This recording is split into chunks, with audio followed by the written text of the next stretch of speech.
Evaluation म्हणजे crime सीनचे निरीक्षण करणे. क्राईम सीन हे इन्व्हेस्टिगेशनचे पहिले पाऊल आहे. क्राईम सीन इव्हॅल्युएशन करणे म्हणजे काय की क्राईम सीनचा प्रकार जाणून घेणे, एंट्री कुठून झाले, एक्झिट कुठून झाले बघणे आणि त्याचे डॉक्युमेंटेशन करणे.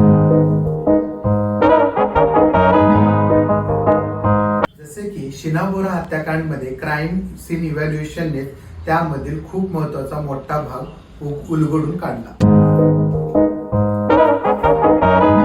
इथे चुका काय होतात तर डॉक्युमेंटेशन प्रॉपर होत नाही, त्याचबरोबर एव्हिडन्स मध्ये आपल्याकडे चेंजेस होतात आणि त्याचबरोबर आपल्याला क्राईम सीनचा प्रकार लक्षात येतो. क्राईम सीन इव्हॅल्युएशन जर योग्यरित्या झालं तर आपला न्याय मिळवणं खूप महत्वाचा आणि इझी होतो.